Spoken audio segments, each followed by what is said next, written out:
Bismillah. Assalamualaikum warahmatullahi wabarakatuh.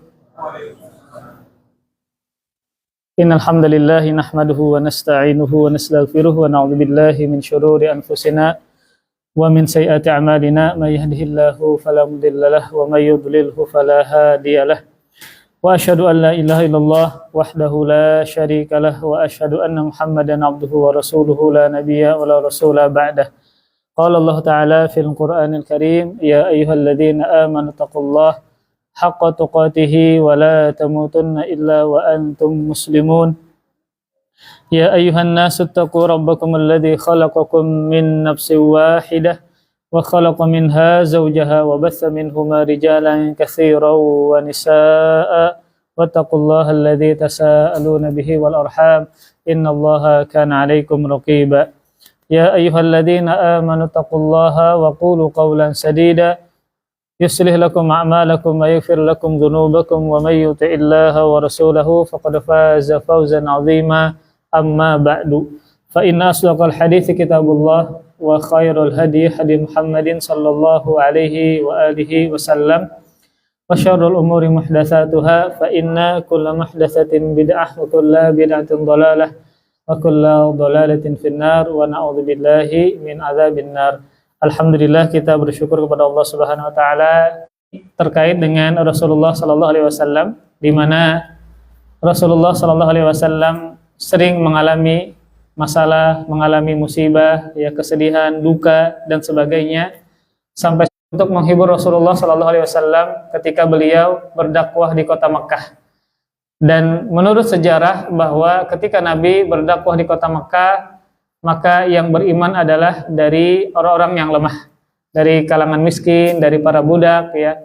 Sehingga ceritakan kepada beliau tentang kisah Nabi Nuh. Maka Allah turunkan surah yang bernama surah Nuh, yang isinya adalah dalam rangka untuk menghibur hati Rasulullah SAW dan juga menghibur hati para sahabat, karena cerita yang ada pada kisah Nabi Nuh itu sama persis dengan sebagai Nabi dan Rasul. Maka orang-orang banyak menghina beliau, bahkan paman beliau Abu Lahab pun juga menghina, bahkan melempari batu ketika Rasulullah SAW berdakwah. Maka semua ini apakah membuat Nabi hatinya menjadi sempit? Iya. Diajak, dihina, maka Nabi SAW hatinya menjadi sesak. Makanya Allah banyak menurunkan firman-Nya, firman Allah Subhanahu wa taala, Nun wal qalami wa ma yasturun ma anta bi ni'mati rabbika bimajnun wa innalaka la ajran ghairu mamnun wa innaka la ala khuluqin azim. Allah menurunkan surah ini untuk menghibur Rasulullah SAW, yang mana Nabi dituduh pendusta, orang gila, orang sesat, demi pulpen dan demi. Kemudian kata Allah Subhanahu wa taala, adalah pahala berada di atas akhlak yang sangat agung. Maka tidak mungkin seseorang yang memiliki akhlak yang luar biasa baiknya, dia pendusta, dia orang gila, dia sesat, tidak mungkin. Maka ini cara Allah Subhanahu wa taala menghibur Rasulullah sallallahu alaihi wasallam dengan menurunkan ayat atau menurunkan surah. Karena setiap kita pasti memiliki masalah masing-masing. Pasti kita memiliki problem hidup masing-masing, kesedihan. Maka hati kita perlu disirami dengan hiburan. Maka hiburan orang beriman adalah ketika dia berinteraksi dengan Al-Quran. Apalagi sekarang kita berada di 10 hari pertama bulan Dzulhijjah, tanggal 5 Dzulhijjah. Maka di antara amalan terbaik yang bisa kita lakukan adalah bermuamalah dengan Al-Quran. Nah, sebagaimana ketika kita di bulan Ramadan, puncaknya adalah 10 terakhir malamnya, maka kaum muslimin giat membaca Al-Quran sampai mereka mengkhatamkan berkali-kali. Kenapa demikian? Karena mereka berada di waktu yang sangat spesial, waktu yang sangat barokah. Nah, apakah amalan tersebut juga kita lakukan saat sekarang? Bukankah para ulama menyebutkan bahwa siang yang terbaik adalah 10 hari pertama bulan Dzulhijjah. Kalau malam terbaik sepanjang tahun itu malam apa, Pak? 10 terakhir pada bulan Ramadan. Itu adalah malam terbaik sepanjang tahun, karena beramal soleh pada Allah cintai dibandingkan dengan hari-hari yang lain. Bahkan ketika para sahabat mendengarkan, mereka bertanya dengan membandingkan amalan yang mempertaruhkan nyawa, ya, amalan yang bisa menjadikan istri mereka menjadi janda, yang bisa menjadikan anak mereka menjadi yatim piatu, mereka bandingkan dengan berjihad di jalan Allah Subhanahu wa taala. Mereka bertanya, apakah berjihad itu lebih Allah cintai dibandingkan dengan beramal soleh di 10 hari pertama bulan Dzulhijjah? Maka Nabi menjawab, tidak juga berjihad di jalan Allah. Maksudnya adalah membandingkan amalan-amalan yang terbaik adalah dengan berjihad. Ternyata Rasulullah SAW mengatakan walal jihadu fisabilillah, dan tidak juga berjihad di jalan Allah Subhanahu wa taala. Kecuali seseorang yang keluar berjihad dengan harta dan jiwanya namun kembali tidak membawa sedikit pun. Dalam artian ketika dia berjihad, dia tewas dan hartanya diambil oleh musuh, baru bisa menandingi, bahkan lebih baik daripada beramal pada 10 hari pertama bulan Dzulhijjah. Dan ini menunjukkan berjihad itu bertingkat-tingkat. Tingkatan yang paling tinggi adalah ketika dia berjihad dan dia tewas di medan perang, kemudian hartanya diambil. Kalau dia berjihad dan selamat, maka ini masih bisa diungguli oleh beramal soleh saat sekarang, 10 hari pertama bulan Dzulhijjah. Maka ini para ikhwas sekalian, orang yang ingin menghibur hatinya, Allah inginkan dia ketenangan dalam hidupnya, maka dia senantiasa berinteraksi dengan Al-Quran. Maka baca Al-Quran, baca zikir kepada Allah Subhanahu wa taala. Amalan yang paling mudah itu sebenarnya puasa ya. Sebenarnya puasa. Amalan puasa ini sulit dari satu sisi dan mudah dari satu sisi. Sulitnya adalah puasa ini dia tidak makan, tidak minum ya. Dan itu adalah sesuatu yang sangat sulit untuk dihindari. Karena rata-rata setiap orang itu pasti makan dan minum. Mungkin 5 kali sehari ya. Jadi amalan puasa adalah amalan yang sulit.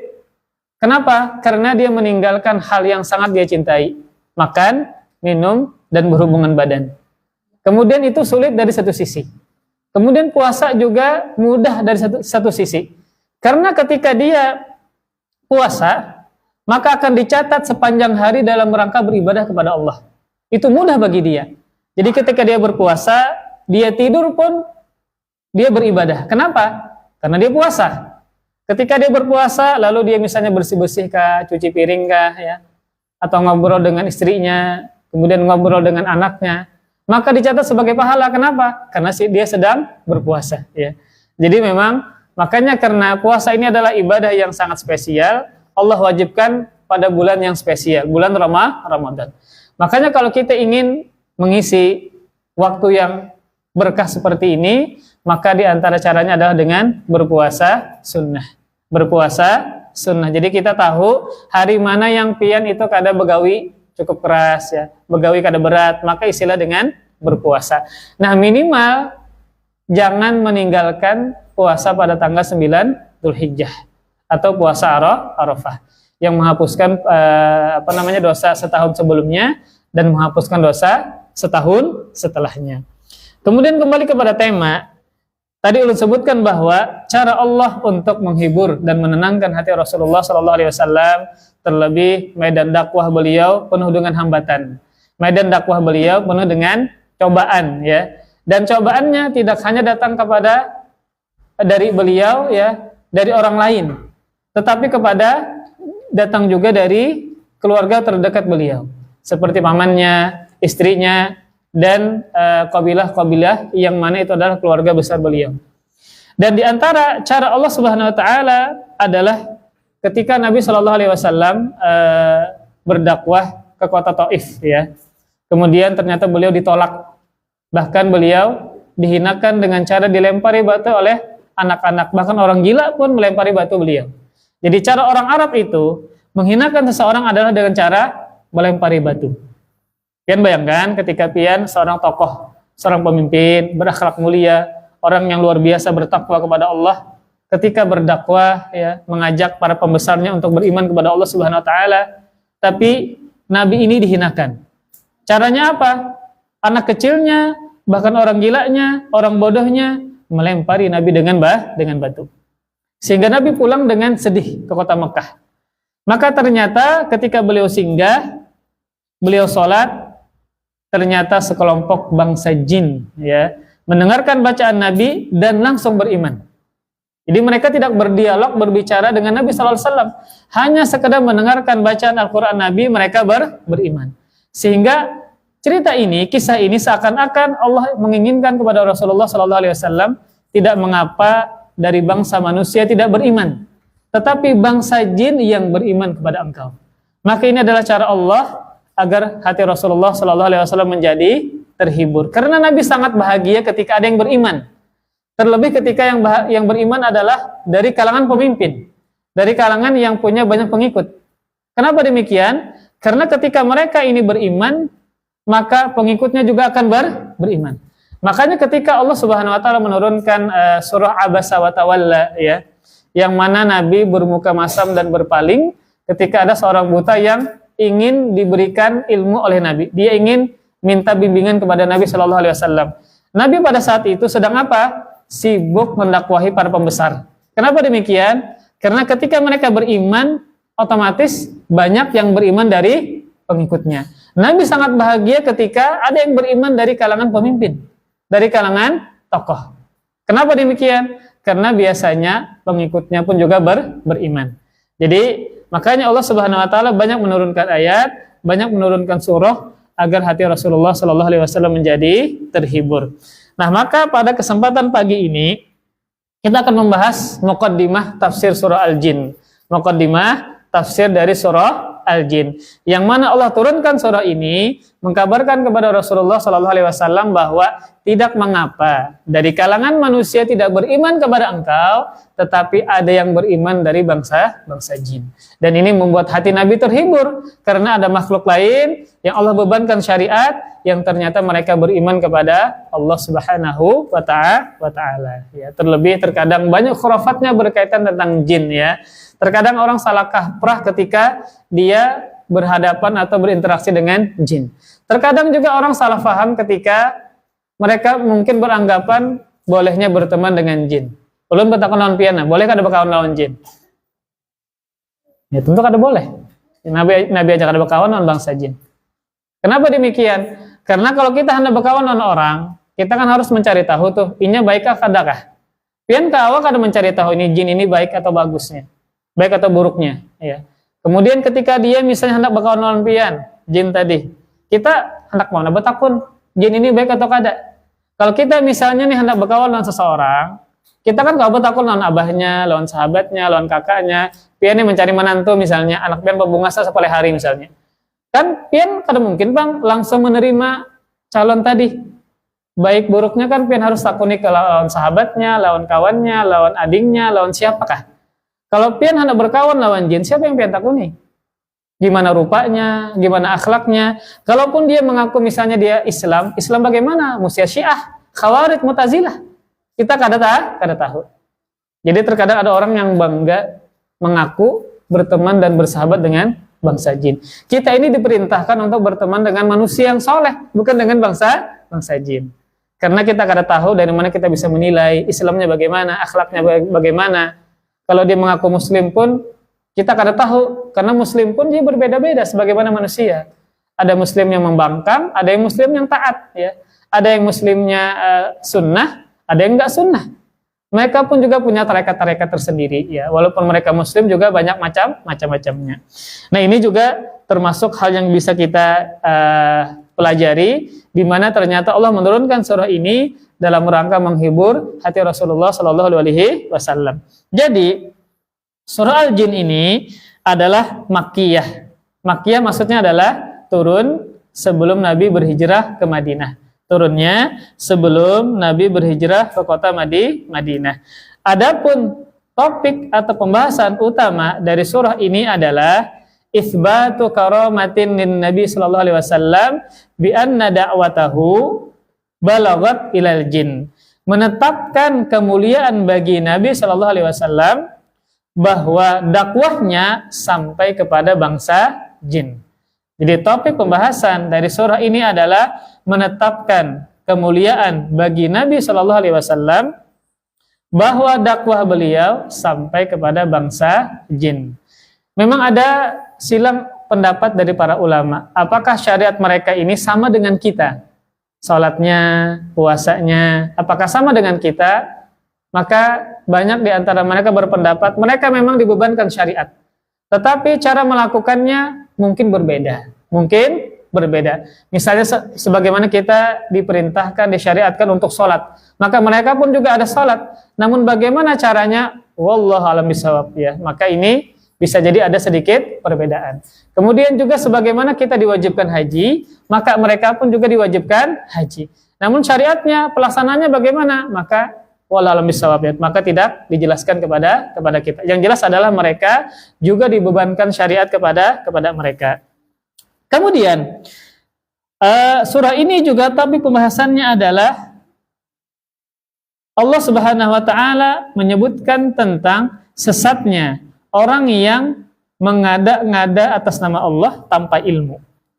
Sesatnya orang-orang yang berkata-kata mengada-ngada atas nama Allah tanpa ilmu. Jadi sebagaimana nanti disebutkan pada surah ini bahwa ternyata kata para jin bukan cuma manusia yang berkata-kata terhadap Allah tanpa ilmu, bangsa jin pun juga demikian. Ya. Misalnya ketika ternyata bangsa jin itu mereka mengatakan Allah punya anak, Allah punya istri. Oh ternyata manusia juga demikian. Ya. Jadi mereka mengatakan bahwa bangsa jin ini ada yang meyakini bahwasanya Allah itu punya anak dan punya istri. Kemudian mengenai surah ini, ya, asbabun nuzulnya, sebab turunnya surah ini sebagaimana yang disebutkan oleh Abdullah bin Abbas, ya, dalam sebuah hadis yang sahih yang dikeluarkan oleh Al-Imam Al-Bukhari tentang sebab turunnya surah ini. Abdullah bin Abbas mengatakan, intalaqan Nabi sallallahu alaihi wasallam fi ta'ifatin min ashabihi amidina ila suqi Uqadh. Kata Abdullah bin Abbas, Nabi Shallallahu Alaihi Wasallam pergi bersama dengan sekelompok sahabatnya pergi ke pasar Uqadh, namanya pasar Uqadh. Ini adalah pasar yang berada di kota Makkah, termasuk pasar yang terbesar. Wa qad hila baina syayatin wa baina khabaris sama. Dan sungguh telah terdinding antara syaitan dan antara berita dari langit. Jadi dulunya sebelum Nabi diutus jadi Nabi dan Rasul, syaitan bisa mencuri kabar dari langit. Syaitan bisa mencuri kabar berita dari langit. Jadi ketika Allah misalnya berfirman kepada para malaikat, misalnya tentang sesuatu yang akan datang, maka para malaikat mengobrolkan antara mereka. Kemudian ini bisa dicuri oleh syaitan. Makanya dari mana Fir'aun di zaman Nabi Musa? Dia tahu bahwa ada seorang bayi laki-laki akan menghancurkan kerajaannya. Ada seorang bayi laki-laki dari Bani Israel yang akan menghancurkan kerajaannya. Jadi ada dua bangsa yang terbesar yang ada pada zaman Fir'aun ketika itu. Yang pertama bangsa Kibti, yang kedua Bani Israel. Bangsa pribumi itu bangsa Kibti. Ini yang Fir'aun dan bala tentaranya. Dia berasal dari bangsa Kibti. Adapun Nabi Musa itu berasal dari Bani Israel. Makanya dia berani menyembelih anak-anak laki-laki yang baru. Itu dari mana? Bukan dari golongan dia. Dari Bani Israel. Jadi dari mana Fir'aun tahu bahwasanya akan ada bayi laki-laki nanti lahir yang akan menghancurkan kerajaannya? Dari dukunnya siapa? Fir'aun. Yang mana dia dapat berita dari syaitan yang mencuri kabar dari langit. Sehingga nanti akan ada seorang anak laki-laki yang akan menghancurkan kerajaan Fir'aun. Ya, itu dia dapat berita dari langit, hasil dari curian para syaitan. Kemudian kita teruskan. Jadi ketika Nabi Shallallahu Alaihi Wasallam pergi bersama dengan para sahabatnya ke pasar Uqadh, dan ternyata telah didinding antara syaitan dengan kabar dari langit. Maksudnya adalah syaitan tidak bisa mencuri kabar dari langit. Jadi ketika mereka itu ingin mencuri kabar berita dari langit, maka bintang dengan percikan apinya membakar mereka. Kemudian wa ursilat alaihimus syuhub, dan dikirimkan dan dilemparkan kepada mereka percikan-percikan api dari bintang. Jadi sebenarnya alat pelempar syaitan yang mencuri kabar dari langit itu bukan bintangnya, tapi percikan api dari bintang tersebut yang dinamakan dengan syuhub. Faraja'ati syayatin ila qaumihim. Maka kembalilah para syaitan kepada kaum mereka. Faqalu, maka mereka mengatakan, malakum, apa yang terjadi kepada kalian? Kenapa kalian kembali tidak mendapatkan berita dari langit? Faqalu, maka mereka mengatakan, hila bainana wa baina khabaris sama, telah terdinding, telah terhalang antara kami dengan kabar dari langit. Adanya apa tadi? Bintang yang memercikan api sehingga membakar mereka. Wa ursilat alaina syuhub, dan dilemparkan kepada kami percikan-percikan api dari bintang. Qalu, mereka mengatakan, mahala bainakum ma baina khabaris sama illa syai'un hadath. Tidaklah yang mendinding, yang menghalangi antara kalian dan antara berita dari langit kecuali ada sesuatu yang telah terjadi. Kemudian kata mereka, fadribu masyariqal ardi wa magharibaha. Maka kalian berpencarlah ke timur langit dan ke baratnya. Fanzuru ma hadzal ladzi hala bainakum wa baina khabaris sama. Maka lihatlah, carilah penyebab apa yang menghalangi antara kalian dengan berita dari langit. Jadi disuruh untuk berpencar, mencari apa yang sedang terjadi. Maka mereka kembali, ya, kemudian mereka kembali ke sebuah tempat namanya Tihamah. Kemudian mereka berpencar sehingga mereka mendatangi Nabi Shallallahu Alaihi Wasallam. Nah, sedangkan Nabi pada saat itu di Nakhlah. Nakhlah adalah sebuah pohon kurma yang mana terletak di pasar Uqaz. Dan ternyata Nabi Shallallahu Alaihi Wasallam sedang sholat bersama para sahabatnya, sholat subuh. Oh, ternyata Nabi sedang sholat bersama dengan para sahabatnya pada saat sholat subuh. Kemudian falamma sami'ul Qur'an istama'u lahu. Maka ketika mereka mendengarkan Al-Qur'an, maka mereka menyimaknya. Jadi mereka mendengarkan Al-Qur'an, kemudian mereka menyimaknya. Faqalu, lalu mereka mengatakan dengan kesimpulan setelah mereka mendengarkan bacaan Nabi tadi, hadza wallah alladzi hala bainakum wa baina khabaris sama. Maka inilah demi Allah yang menghalangi kalian antara kalian dengan berita dari langit. Fahunalika hina raja'u ila qaumihim wa qalu ya qaumana inna sami'na qur'anan ajaba yahdi ila rusydi fa amanna bih walan nusyrika birabbina ahada. Maka di sanalah ketika mereka kembali kepada kaum mereka, lalu mereka mengatakan kepada kaum mereka, sesungguhnya kami mendengarkan Al-Qur'an yang sungguh mengagumkan, yang memberikan petunjuk kepada bimbingan, lalu kami beriman kepadanya dan kami tidak akan melakukan kesyirikan kepada Tuhan kami dengan seorang pun. Jadi mereka mengatakan yang akhirnya perkataan mereka Allah hikayatkan dalam Al-Quran. Inna sami'na Qur'anan ajaba yahdi ila rusydi fa'amanna bih walan nusyrika birabbina ahada. Jadi perkataan mereka inilah yang Allah hikayatkan dalam Al-Quran, yang ternyata ketika Nabi SAW salat dan Nabi baca Al-Quran, maka didengarkan oleh bangsa jin. Kemudian mereka beriman. Makanya para hadirin hadirat sekalian, ya, terkadang ada orang yang beriman, tersentuh mendapatkan hidayah, terkadang hanya sebatas mendengarkan Al-Quran. Beda dengan orang munafik. Beda dengan siapa orang munafik di zaman Nabi Shallallahu Alaihi Wasallam. Mereka sholat di belakang Nabi, ya. Mereka mendengarkan bacaan Nabi, bahkan ikut berperang bersama Nabi. Tapi di lisan mereka mengatakan beriman, di hati tetap kafir. Makanya mereka ini di sisi Allah mereka tetap kafir. Kenapa? Karena mereka mengucapkan dua kalimat syahadat, hanya ingin mengelabui Nabi saja. Hanya ingin tidak bayar jizyah saja. Hanya tidak ingin diperangi oleh Nabi saja. Tapi hati mereka tetap kafir. Makanya kan munafik itu ada dua macam. Ada nifak besar, ada nifak kecil. Ada nifak besar, ada nifak kecil. Nifak besar ini mengeluarkan dia dari keislaman. Nifak kecil tidak mengeluarkan dia dari keislaman. Apa nifak besar? Nifak besar inilah yang terjadi di zaman Nabi, yang sering kita dengar dengan istilah orang munafik. Maksudnya apa? Maksudnya adalah menyembunyikan kekafiran dan menzahirkan keislaman. Dia menampakkan keislaman dan menyembunyikan kekafiran. Maka ini adalah munafik besar, ya. Tetap hukumnya adalah kafir, keluar dari Islam. Nah, orang-orang munafik di zaman Nabi ini, mereka ini subhanallah, ya, sudah diberikan nikmat bisa melihat Nabi, ya. Diberikan nikmat bisa memandang wajah Nabi, bisa diberikan nikmat mendengarkan langsung bacaan Nabi. tapi mereka tidak benar-benar masuk Islam dari hati mereka. Ini menunjukkan hidayah adalah dari Allah Subhanahu wa taala. Walaupun sezaman dengan Nabi, ya, melihat keindahan akhlak Nabi, kemudian mereka juga mendengarkan bacaan Nabi, salat Nabi dan seterusnya, tetap mereka tidak beriman kepada Allah Subhanahu wa taala. Berbeda dengan bangsa jin. Nah, bangsa jin. Yang mana mereka ini jin Arab ya, bukan jin Asia, bukan. Makanya mereka paham bacaan Nabi.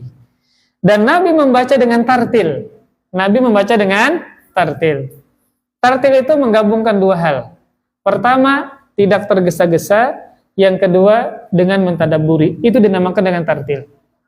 Makanya Allah kan perintahkan Nabi SAW untuk warattilil Qur'ana tartila. Nabi diperintahkan membaca Al-Quran dengan tartil. Tartil itu menggabungkan dua hal.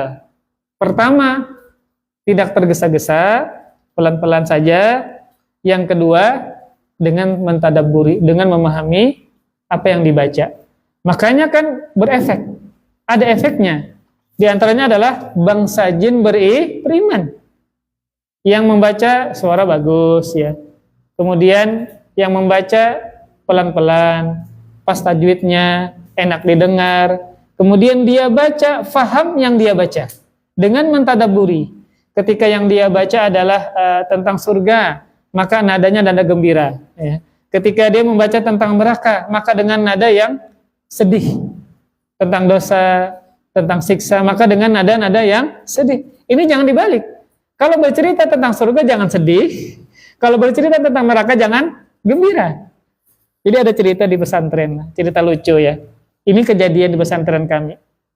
Namanya Dzunurain ya, pesantren Dzunurain di Handil Bakti di Masjid Utsman bin Affan. Jadi ada santri, ini sudah hafal, kemarin tasmi 30 juz, ya, orang Buntok. 2 tahun ini hafal 30 juz. Tasmi kemarin 30 juz. Jadi sebelumnya ini sudah berkisah lawan kawan-kawannya di asrama. Karena aku jadi imam, aku hendak menangis jadinya. Akhirnya kawannya ini tertawa, sembahyang tertawa. Karena sudah berkisah berdahulu. Padahal ayat yang dibaca tentang, maaf ibu-ibu, tentang poligami. Apa ini kan santri masih jomblo, belum kawin, ya. Yang dibaca tentang fankihu ma tabalakum minan nisa masna wa thulatsa wa ruba. Nangis, kawanannya kan tertawa di belakang. Ini kan kada nyambung nih. Apa nang dibaca tidak menyambung dengan nada atau iramanya. Seharusnya kan dengan irama bahagia tentang pernikahan. Ini malah menangis. Ini berarti dia tidak tartil namanya. Karena yang dinamakan dengan tartil, dia faham yang dia baca. Ya, dia mentadabburi, ya. Kemudian dia menangis ketika misalnya membaca tentang surah Taubah kah, ya, tentang surah-surah yang isinya tentang neraka kah, tentang dosa kah, baru bisa menangis. Tapi kalau bercerita tentang surga, ya, tentang keindahan bidadari misalnya, maka ini dengan nada-nada yang menunjukkan kebahagiaan. Jadi karena Nabi membaca dengan tartil, maka bangsa jin ini paham dan mereka beriman, ya. Jadi kita teruskan. Kata Allah Subhanahu wa taala yang menghikayatkan perkataan mereka, inna sami'na Qur'anan ajaba yahdi ila rusydi fa amanna bih wa lan nusyrika bi rabbina ahada. Sungguh kami mendengarkan Al-Qur'an yang mengagumkan, yang memberikan petunjuk kepada bimbingan, kepada hidayah, maka kami beriman kepadanya dan kami tidak akan melakukan kesyirikan seorang pun terhadap Tuhan kami. Lalu Allah pun menurunkan kepada nabinya ayat yang pertama sampai yang terakhir, qul uhiya ilayya annahus tama'ana farum minal jinni. Kata Allah Subhanahu wa taala, katakanlah wahai Muhammad, telah diwahyukan kepadaku bahwasanya menyimak sekelompok dari bangsa jin. Jadi ini sebab yang Allah turunkan surah jin, karena ketika Nabi tadi berada di sebuah pasar, kemudian di situ ada mushola atau masjidnya yang ada nakhlahnya, ada pohon kurmanya, maka Nabi sholat bersama dengan para sahabat, ternyata didengarkan oleh bangsa jin. Nah, kemudian kisah yang kedua, sebab turunnya surah ini disebutkan oleh Imam Ibnu Ashur ya dalam tafsirnya, kemudian juga dalam Muhammad bin Ishaq dalam sirahnya, yaitu bahwasanya surah ini turun kepada Nabi Shallallahu Alaihi Wasallam setelah Nabi pulang berdakwah dari Taif. Setelah Nabi pulang dari berdakwah dari kota Taif. Dan ketika beliau berdakwah di kota Taif, ternyata beliau ditolak bahkan dihinakan. Ditolak bahkan dihinakan. Pian bayangkan, ketika ada seseorang yang ingin mengajarkan ibadah di suatu kampung, ya, dia ingin mengajarkan sholat misalnya, ingin mengajarkan cara beribadah dengan benar lah. Datang ustadz ini tanpa dibayar, ikhlas karena Allah. Tapi dia diusir, orang nggak mau. Pian bayangkan bagaimana perasaan ustadz tadi. Ingin orang-orang bisa beribadah dengan benar, ya, tahu cara sholat, tahu cara berpuasa. Ketika dia ikhlas ingin menyampaikan demikian dari hatinya karena panggilan dari Allah Subhanahu Wa Taala, lalu dia diusir. Bukan cuma diusir, dia dihinakan, dilempari dengan batu. Jadi bangsa Arab itu ingin menghinakan seseorang, di antara caranya adalah dengan melempari batu. Itu cara menghinakan bangsa Arab kepada seseorang. Ini pian bayangkan seorang nabi yang sangat mulia, ya, yang ditemani oleh Zaid bin Harithah ketika itu.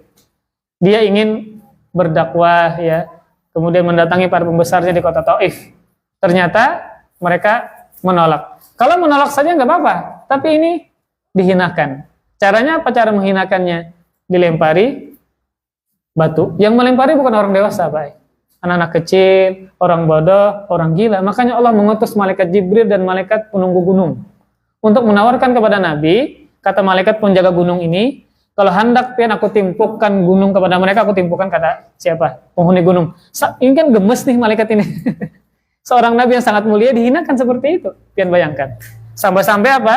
Ditawarkan kalau hendak dilemparkan gunung, malaikat akan melemparkan gunung kepada mereka. Nah, ketika Nabi berdakwah di kota Taif, ya, maka boleh ditolak dan dihina. Bahkan ketika Nabi Shallallahu Alaihi Wasallam mendatangi 3 orang pembesar di kota Taif tersebut, di antaranya ada seseorang yang bernama Abdul Yalail. Maka Nabi datang kepada tokoh ini menawarkan Islam. Tetapi dia menolak dengan keras, bahkan menghinakan Nabi. Di antara ucapan dia yang menghinakan Nabi adalah dia mengatakan, "Ama wajadallah ahadan arsalahu ghairaka." Dia mengatakan di hadapan Nabi, dalam rangka menghinakan Nabi Shallallahu Alaihi Wasallam, dia mengatakan, apakah Allah tidak menemukan seseorang untuk diutus menjadi seorang Rasul selain engkau? Maksudnya ada seperti ini, adakah Nabi yang lain selain engkau? Ini kan menghinakan kepada Nabi Shallallahu Alaihi Wasallam. Dia mencari Nabi yang lain selain Nabi Muhammad Shallallahu Alaihi Wasallam. Ya. Maka ini penghinaan yang berat bagi Nabi Shallallahu Alaihi Wasallam. Sehingga beliau apa? Keluar dari kota Taif dengan perasaan sedih. Sedih ketika seorang nabi menginginkan umatnya semuanya masuk surga, ternyata diusir kemudian dihina, bahkan dilempari dengan batu. Nah, kemudian dalam sebuah riwayat, ya, ketika Nabi diusir, maka Nabi berdoa kepada Allah Subhanahu Wa Taala. Jadi Nabi berdoa dalam rangka menguatkan hatinya. Jadi penting Bang Pian kalau sedih kan berdoa kepada Allah untuk menguatkan hati pian. Karena termasuk kondisi mustajab adalah ketika seseorang itu berada dalam kondisi payah. Makanya kan, kenapa safar itu termasuk waktu yang mustajab. Ya, ini safar, misalnya haji furoda, tapi tahun ini kada haji furoda. Subhanallah, ya. Takdir Allah Subhanahu Wa Taala, ya. Jadi memang haji itu murni panggilan, Pak.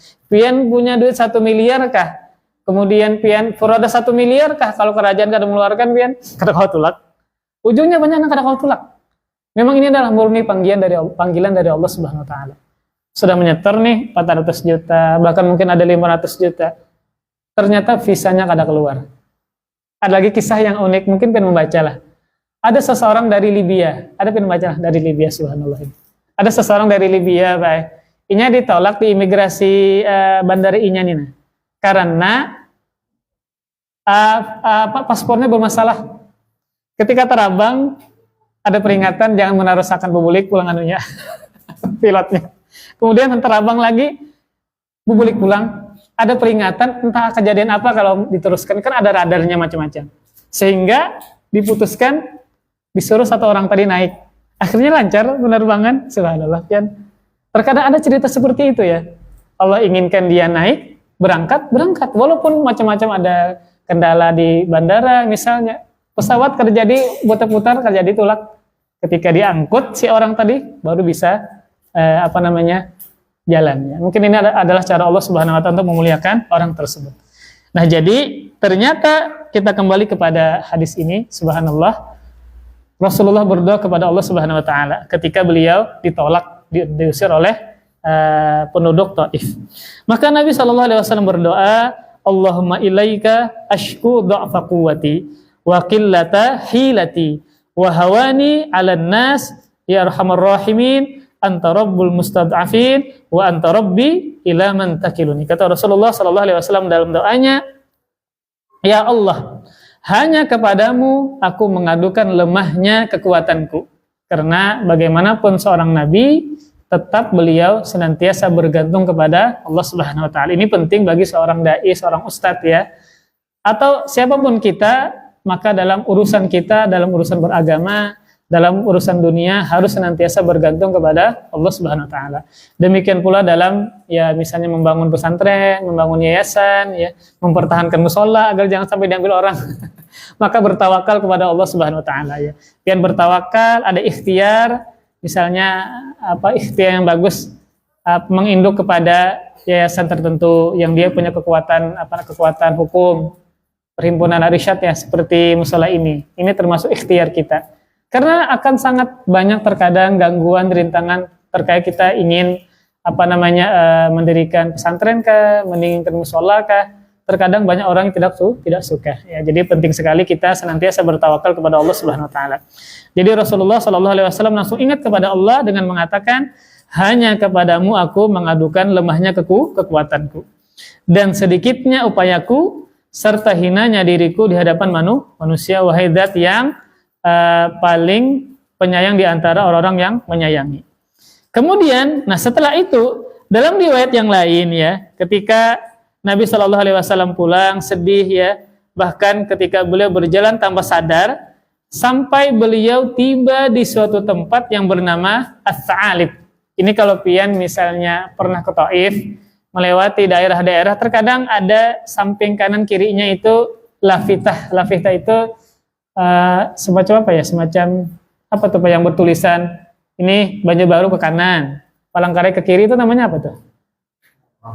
Rambu lah. Nah, jadi kalau pian perhatikan, kalau pernah umroh, kadang ada ke Taif seperti itu. Kadang ada tulisan-tulisan As-Sa'alib kah atau apakah, Wadi Qadid, macam-macam. Jadi ketika Nabi pulang dari Taif, kemudian Nabi sedih ya, kemudian sampai ke daerah yang bernama As-Sa'alib. Maka di tempat tersebut Allah mengutus malaikat Jibril dan penjaga gunung, malaikat penjaga gunung. Maka malaikat penjaga gunung berkata kepada Nabi Shallallahu Alaihi Wasallam, ya Muhammad, Innallah qad sami'a qawla qaumika lak wa ana malakul jibal wa qad ba'athani rabbuka ilaika lita'murani bi amrik fama syi'ta in syi'ta an utbiqa alaihimul akhshabaini. Faqala lahu Rasulullah sallallahu alaihi wasallam, bal arju an yukhrijallah min aslabihim man ya'budullaha wahdahu la yusyriku bihi syai'a. Jadi ketika Nabi singgah di suatu tempat yang bernama As-Sa'alib, dalam perasaan sedih Allah mengutus malaikat Jibril dan malaikat penjaga gunung.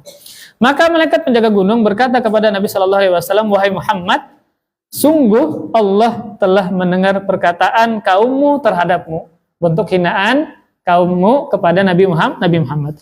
Dan aku melihat penjaga gunung telah diutus oleh Rabbmu untuk menemuimu, untuk melaksanakan apa yang engkau kehendaki, wahai Muhammad. Kemudian kata malaikat gunung ini, jika engkau menginginkan, maka aku akan menutupkan, menimpakan atau menimpukkan dua gunung ini kepada mereka. Jadi kalau Nabi mengiyakan iya, maka ditimpukkan dua gunung tadi. Tapi Nabi ada harapan lain kepada mereka. Kata Rasulullah sallallahu alaihi wasallam, bal arju an yukhrijallah min aslabihim man ya'budullaha wahdahu la yusyriku bihi syai'a. Kata Rasulullah sallallahu alaihi wasallam, bahkan aku sangat berharap semoga Allah mengeluarkan dari tulang-tulang sulbi mereka orang yang mau beribadah kepada Allah dan tidak melakukan kesyirikan kepada Allah sedikit-sedikit. Maksudnya kalau mereka tidak beriman, semoga anak keturunan mereka beriman. Ini dalam riwayat yang lain Nabi mendoakan mereka, Allahumma hdi qaumi fa innahum la ya'lamun. Ya Allah, berilah hidayah kepada kaumku, sesungguhnya mereka hanya tidak tahu, kata Rasulullah sallallahu alaihi wasallam. Kalau kita kan lain malah, pian nih misalnya hendak mengajarkan orang baca Al-Qur'an, ya. Pian diusir orang, diusir orang. Mungkin pian akan mengatakan kata-kata yang kada atau mendoakan keburukan kepada mereka. Karena posisi pian ada orang yang dizalimi, ya. Ya, itu hak pian sebenarnya ketika dizalimi, kemudian pian mendoakan keburukan untuk mereka. Tetapi kalau ini berkaitan dengan Nabi Shallallahu Alaihi Wasallam, maka Nabi mendoakan kebaikan. Ini berbeda statusnya dengan kaum Nabi Nuh, ya, kaum Nabi Nuh alaihissalam. Nah, kaum Nabi Nuh alaihissalam itu Allah binasakan mereka. Bahkan Nabi Nuh berdoa kepada Allah Subhanahu Wa Taala, jangan membiarkan sedikit pun mereka di atas muka bumi ini. Karena ketika mereka ada, mereka akan menyesatkan orang lain, sehingga Allah binasakan mereka. Ya. Kenapa demikian? Karena ternyata Allah wahyukan kepada Nabi Nuh, mereka ini selamanya tidak akan pernah beriman. Sehingga apa? Bagusnya dibinasakan saja. Karena kalau mereka hidup dan mereka menyebar, malah menyesatkan banyak orang. Sehingga Nabi Nuh berdoa kepada Allah agar mereka dibinasakan. Ini berbeda dengan Rasulullah Sallallahu Alaihi Wasallam. Allah tidak wahyukan penduduk Taif ini, bahkan keturunannya, mereka selamanya tidak beriman, enggak. Mereka punya harapan masih beriman, sehingga Rasulullah Shallallahu Alaihi Wasallam ya mendoakan mereka semoga mereka mendapatkan hidayah, dan benarlah Taif ditaklukkan oleh Nabi, kemudian mereka beriman. Nah, kemudian dalam riwayat yang lain ya disebutkan dalam sirah Muhammad bin Ishaq, ketika Nabi tadi mendatangi kota Taif, kemudian Nabi sholat. Nah, kemudian ketika Nabi sholat dan Nabi sedih. Dan Nabi sedih. Jadi Nabi sholat, kemudian Nabi membaca ayat sehingga beliau menjadi sedih. Namun tiba-tiba datanglah sekelompok bangsa jin mendengarkan bacaan Nabi tersebut. Ya. Akhirnya apa?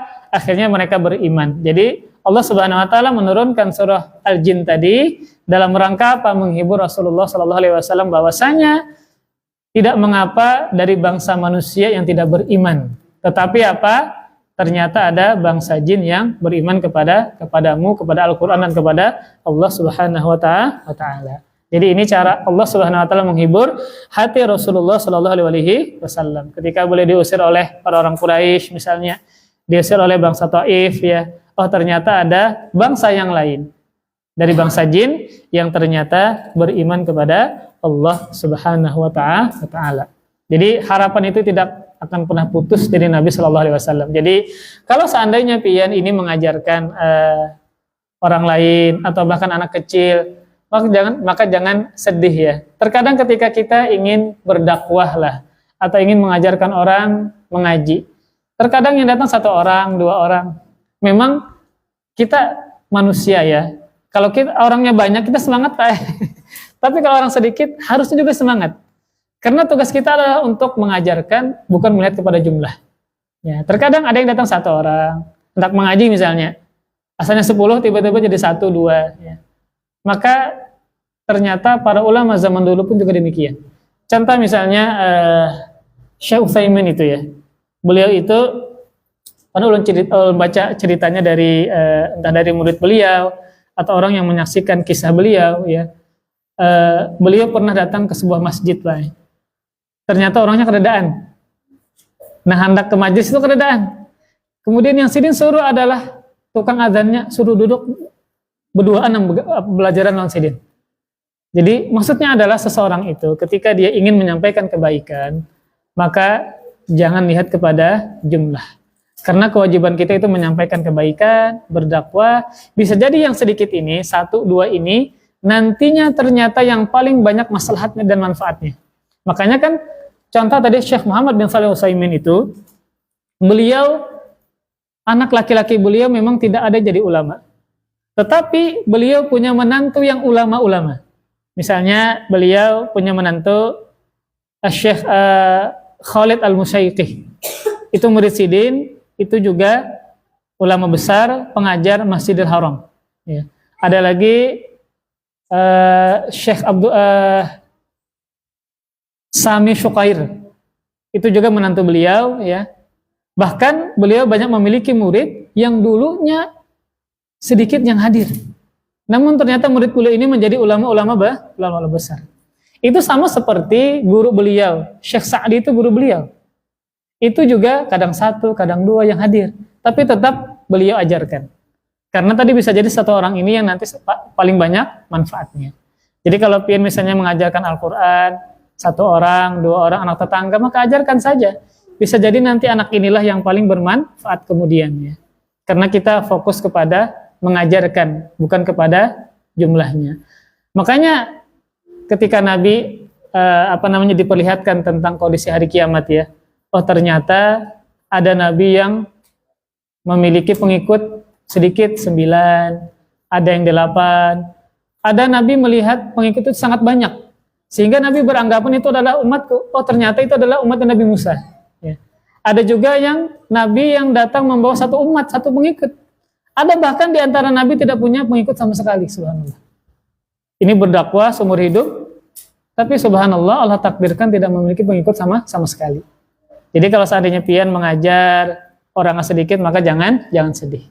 Satu orang kah, dua orang kah, yang hadir ke majelis pian misalnya pian mengajarkan, kemudian sedikit, maka lihatlah para nabi yang terkadang tidak memiliki pengikut sama sekali. Jadi tugas kita adalah berdakwah, ya, mengajarkan orang kebaikan, baca Al-Quran, walaupun tidak banyak. Kalau ikhlas karena Allah, bisa jadi Allah menurunkan keridhaannya kepada pian. Kita baca firman Allah Subhanahu wa taala dalam surah Al-Jin. Qul uhiya ilayya annahu istama'a nafarum minal jinni faqalu inna sami'na Qur'anan ajaba. Katakanlah wahai Muhammad, telah diwahyukan kepadaku bahwa sekelompok jin telah mendengarkan bacaan Al-Qur'an. Lalu mereka mengatakan, kami telah mendengarkan bacaan Al-Quran yang menakjubkan. Perhatikan di sini, Allah memerintahkan Rasulullah SAW agar mengatakan kepada para sahabatnya, katakanlah wahai Muhammad, bahwasanya mendengar, menyimak sekelompok bangsa jin bacaan Al-Quran. Kemudian mereka beriman. Dan ini menunjukkan bahwasanya Nabi SAW tidak bisa melihat bangsa jin tersebut. Ini dalil bahwasanya para nabi, bahkan Nabi Muhammad SAW tidak bisa melihat bangsa jin. Ya. Jadi jangan bangga kalau kita merasa melihat jin, ya. Jadi ada perbedaan. Jadi memang bangsa jin itu dia bisa merubah bentuknya seperti manusia, manusia. Sebagaimana malaikat bisa menjelma seperti manusia. Namun ada perbedaan. Kalau malaikat itu ketika dia menyerupa dengan manusia, maka dengan sebaik-baik bentuk. Dengan apa? Dengan sebaik-baik bentuk. Makanya Jibril pernah menjelma dengan bentuk siapa?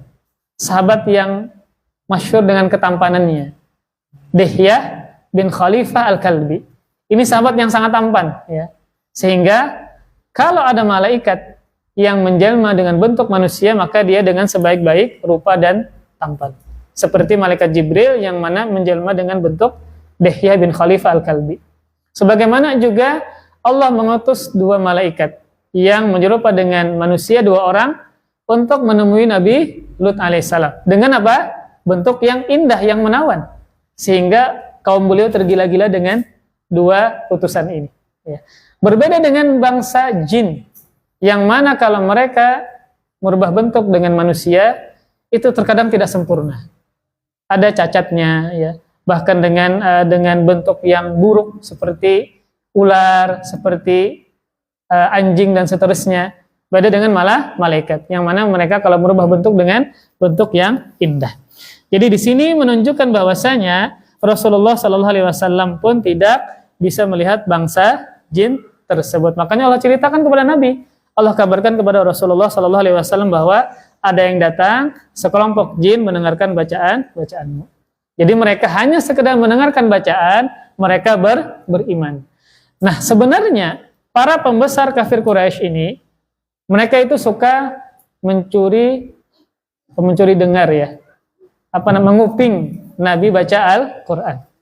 Karena mereka adalah ahli bahasa, ahli sastra. Jadi mereka menikmati bacaan Nabi SAW. Karena mereka yakin bahwa yang dibaca Nabi ini bukan bukan ucapan Muhammad, bukan bikinan Muhammad. Apalagi Muhammad terkenal dengan ummi, tidak bisa baca dan tulis. Tapi mereka tetap, karena kesombongan mereka tidak beriman kepada Allah Subhanahu wa taala. Nah, beda dengan bangsa jin ini, mereka mendengarkan sekali saja bacaan Nabi, mereka langsung beriman. Nah, kemudian di sini mereka mengatakan faqalu inna sami'na Qur'anan ajaba. Sungguh kami telah mendengarkan bacaan Al-Qur'an yang menakjubkan. Ini menunjukkan mereka apa? Tergugah, ya. Tergugah, mereka apa? Memperhatikan, menyimak, sehingga mereka mengatakan bacaan tersebut adalah bacaan yang mengagumkan. Kemudian mereka juga mengatakan yahdi ila rusydi fa amanna bih walan nusyrika bi rabbina ahada. Yang memberikan petunjuk kepada jalan yang benar, lalu kami beriman kepadanya, dan kami sekali-kali tidak akan melakukan kesyirikan kepada Tuhan kami dengan seorang pun. Jadi yang mereka dengarkan bacaan dari Nabi Shallallahu Alaihi Wasallam adalah tentang tauhid, sehingga mereka menyimpulkan kami tidak akan melakukan kesyirikan kepada Allah Subhanahu Wa Taala. Jadi ini menunjukkan bahwasanya yang dibaca oleh Nabi ketika itu adalah berkaitan tentang tauhid, sehingga mereka mengatakan walan nusyrika bi rabbina ahada. Kemudian wa annahu ta'ala jaddu rabbina mattakhadha sahibatan wala walada. Dan sesungguhnya maha tinggi keagungan Tuhan kami, dia tidak beristri dan tidak melahirkan. Dia tidak beristri dan tidak melahirkan. Ini menunjukkan kesimpulan yang mereka dengar ketika mereka mengatakan walan nusyrika bi rabbina ahada, dan kami tidak akan melakukan kesyirikan kepada Allah sedikit pun. Mereka menyimpulkan apa? Bahwasanya dia Allah tidaklah memiliki istri dan tidaklah memiliki anak. Nah, ini kesimpulan mereka mentauhidkan Allah Subhanahu wa taala. Jadi kelaziman dari Tuhan yang Maha Esa adalah tidak memiliki pasangan dan tidak memiliki anak. Kenapa demikian? Nah, karena kelaziman yang memiliki anak atau memiliki istri, pasti dia berhajat kepada mereka. Pasti berhajat kepada istri dan pasti berhajat kepada anak. Contoh kayak kita. Kita ini bagaimanapun tingginya jabatan kita, ya, banyaknya duit yang kita miliki, pasti kita berhajat kepada istri. Iya kada Pak? Iya. Terkadang bini mengikuti duit semunyaan. Karena misalnya si Din ini merasa kalau di tangan itu panas duit, boros banget, jadi biar aja gina menteri dalam negerinya nah ikuti. Berarti kita berhajat kepada istri, ya. Kemudian istri nang memasak akan, ya. Kemudian istri yang mengatur macam-macam.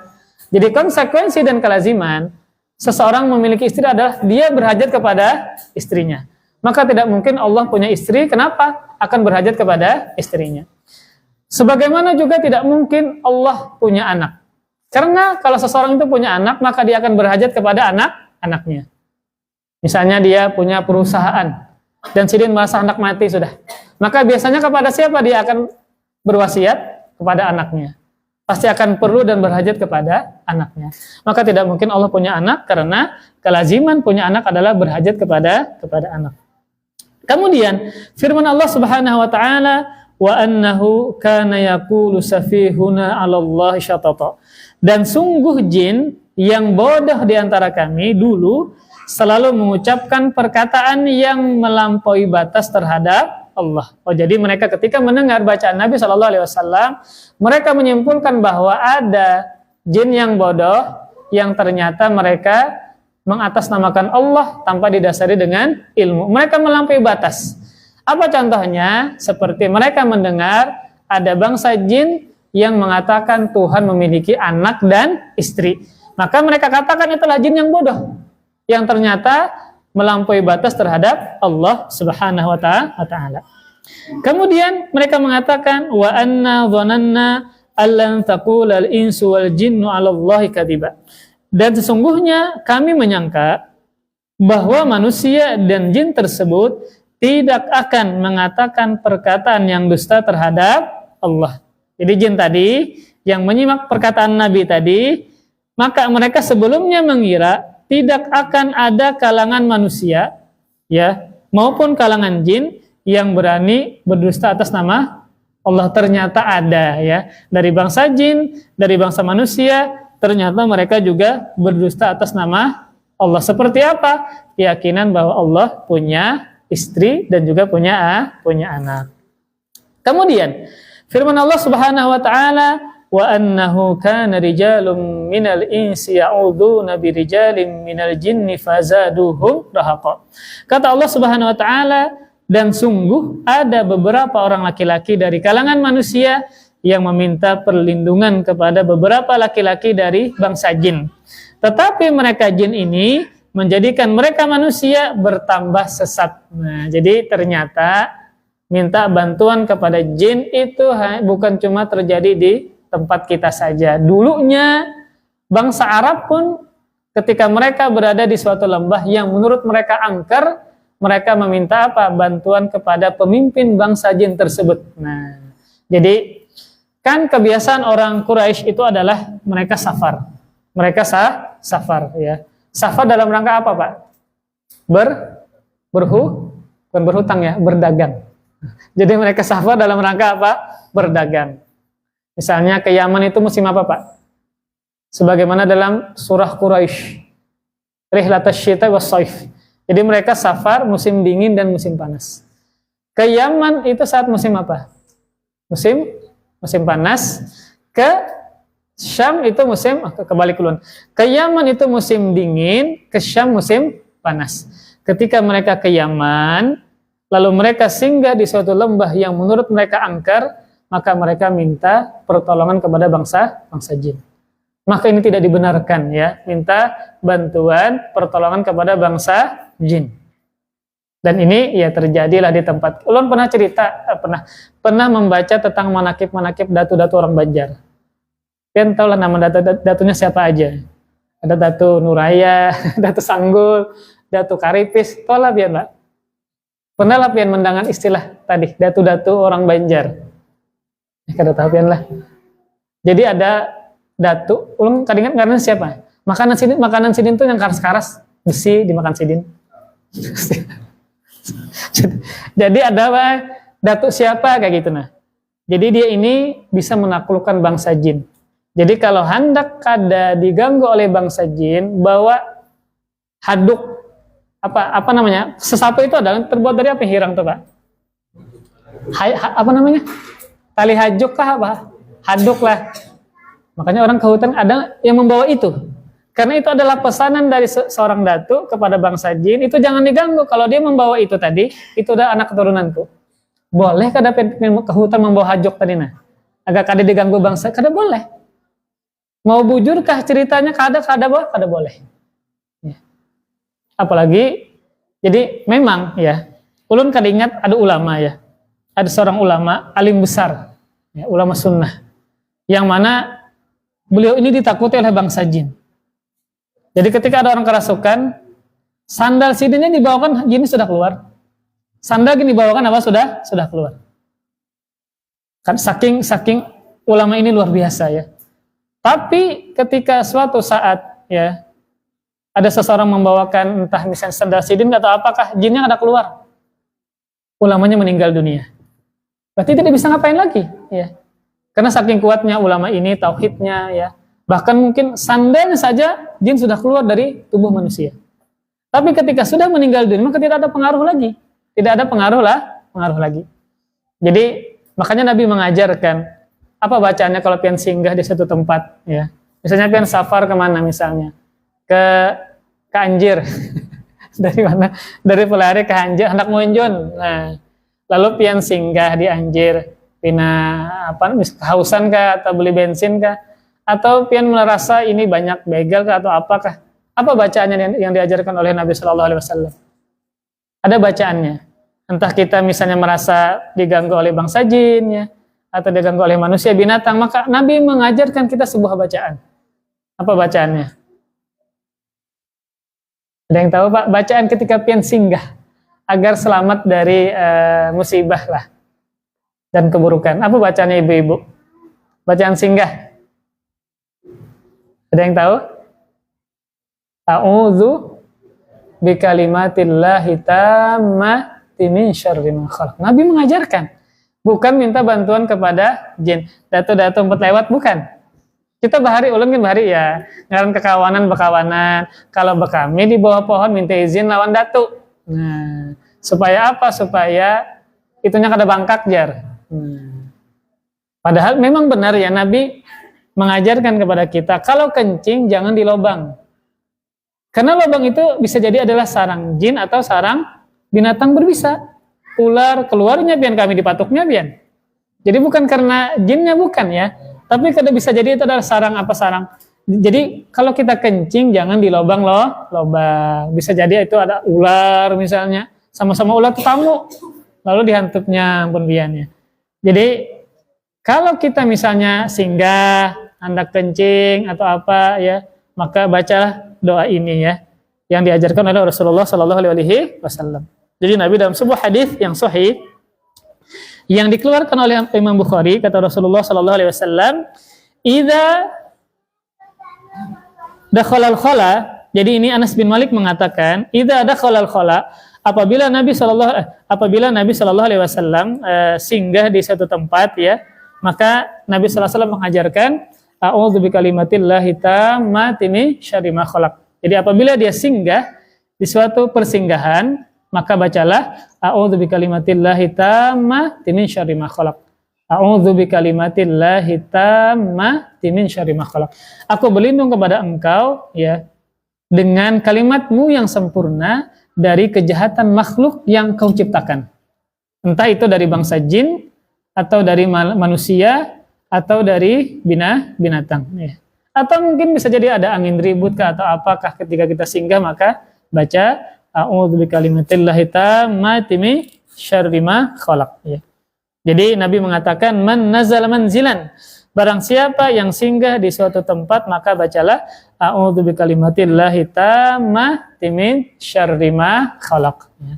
Jadi baca ini kalau pian hendak singgah yang menurut pian ini ada keburukan, ada kejahatan, maka bacalah ini ya. Karena ya kadang ada di antara pian mungkin yang begawinya itu banyak safarnya ya, mungkin ke rumah cuma 2 hari, sisanya mungkin di mana gitu, bulik malam terkadang ya. Maka kalau pian singgah khawatir kenapa-napa, baca a'udzu bikalimatillahi tammati min syarri ma khalaq. Jadi memang kalau dalam Al-Qur'an ya Allah menyebutkan tentang gangguan syaitan itu lemah ya, gangguan syaitan itu lemah. Inna kaidasyaitani kana dha'ifa, sesungguhnya tipu daya syaitan itulah lemah. Jadi manusia itu kuat. Orang muslim itu di mata dia adalah sosok yang kuat. Tapi karena kita membayangkan syaitan itu punya kekuatan, menyeramkan, akhirnya dia takabur, dia sombong, lalu dia bisa berani dengan manusia. Sebenarnya dia takut kepada manusia. Dulu ada daurah Ustadz siapa? Dr. Rehnatul Bahrain di Bakkah. Hadirlah pian dulu tuh. Kan Sidin pernah berkisah tentang guru Sidinnya yang bertemu dengan jin, yang jinnya itu nongol di balik tembok, dipukuli guru Sidin, bincul-bincul. Jadi hukum alam jin itu ya, kalau dia menjelma atau menampakkan diri kita pukul, maka dia akan mengalami hukum seperti manusia, bonyok-bonyok. Jadi kalau ada jin ganggu pukul lawan sapu, jadinya akan merasakan sama dengan manusia ketika dipukul dengan kayu atau apa. Kalau mengganggu kan itu privasi kita, dia mengganggu maka ya baca bacaan ya dan seterusnya. Nah, jadi makanya kalau kita kadang bingung ya, kenapa anak-anak kita itu takutan lawan jin ya. Terkadang kadawani bekami tengah malam di WC ya. Karena tontonan dan kisah dari kawan-kawan mereka. Ya. Karena kan Arab di sana itu, karena itu takutan malam apa kereda ya. Karena memang tontonan mereka itu ya bukan tontonan di televisi kita ya. Tontonan horor itu enggak seperti itu ya. Jadi anak-anaknya kuat. Enggak ada mereka istilahnya apa kayak pocong, enggak ada. Ya, tidak ada seperti itu. Jadi yang merusak mental anak terkadang adalah tontonan mereka. Ya. Apalagi di TV, apalagi di HP ya. Yang terkadang banyak khurafatnya berkaitan dengan bangsa jin ini. Akhirnya takutan ini dan itu. Mentalnya menjadi lemah. Kemudian kita teruskan firman Allah Subhanahu wa taala, wa annahum dhannu kama dhanantum allay yab'atsallahu ahada. Kata Allah Subhanahu wa taala, Dan sungguh mereka jin mengira seperti kalian orang musyrikin Mekah yang juga mengira bahwa Allah tidak akan membangkitkan kembali siapapun pada hari kiamat. Ternyata kata bangsa jin, ya, orang musyrikin pun ternyata sama.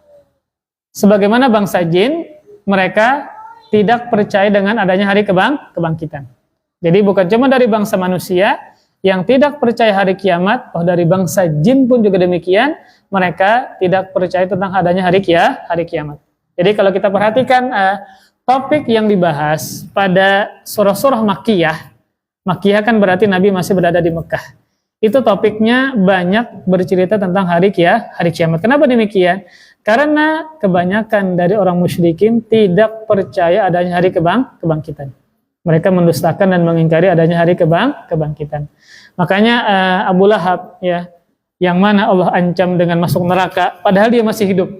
Jadi Abu Lahab ini termasuk, ya, paman yang sangat menggenaskan, ya. Jadi dia lebih buruk daripada Fir'aun, daripada siapa gitu. Dalam Al-Quran, Fir'aun Allah sebutkan namanya, Fir'aun, Qarun. Tetapi Abu Lahab tidak disebutkan namanya. Siapa nama Abu Lahab? Abdul Uzza. Allah tidak menyebutkan namanya dalam Al-Quran karena namanya mengandung kesyirikan. Abdul Uzza, hamba berhala Uzza. Makanya Allah sebutkan nama kunyahnya, bukan nama aslinya. Tabbat yada abi lahabi wa tabba. Sungguh binasa kedua tangan Abu Lahab dan benar-benar binasa.